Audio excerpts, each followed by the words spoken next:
fananana manokana ho an'ny vehivavy rehetra ny andro manerantany natokana ho an'ny vehivavy ity dia vokatry ny Psiny andihy andrahoana lehibe ato amin'ny lakan-drano Mozambika ity dia ny Italia no mamaritra ny andro faritra avaratry ny nosy noho izany dia bebe ny rotsakorana amin'ny faritra avaratra andrefana ray manontolo iny dia ny tsioka miovaova kosa no mamaritra ny andro ny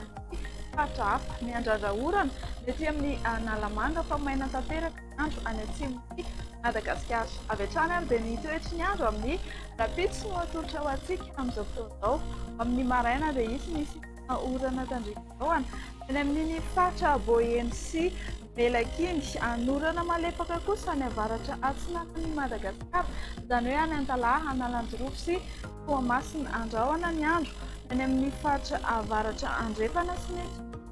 mety aty fa ibalika be ny masoandro na ifandilany rahona sy masoandro amin'ny faritra sisa fa iseo izany ary ny fisavan'ny zavotany na ny andihan-javona vomaina mety faritry ny avoatany kapitson'akandro araka ny efa voalaza teny am-pandroana dia maina tanteraka ny andro mety amin'ny tapany atsimon'ny Madagasikara aty anorana malepaka kosa ny faritra Sava sy Analanjorofo amin'ny faritra sisa moa dia anoram-baratra avokoa ary mety arahana tafiotra indrindra mikasika ny maripana izay dia tsy dia misy ny vana fa mbola manefa misika amin'izao fotoana izao amin'ny rapitsy masinary dia zay eo ange 17 hatramin'ny 17 degré celsius ny aty amin'ny faritry ny avoatany ny morontsiraka atsinanana eo anelanelan'ny 24 degré morontsiraka andrefana 20 hatramin'ny 29 degré celsius eo amin'ny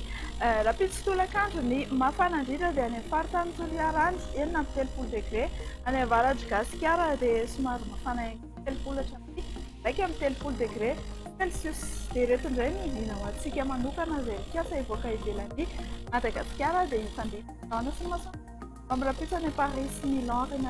sy Bangkok anorana malepaka faritry Johannesburg ifandihana sy masoandro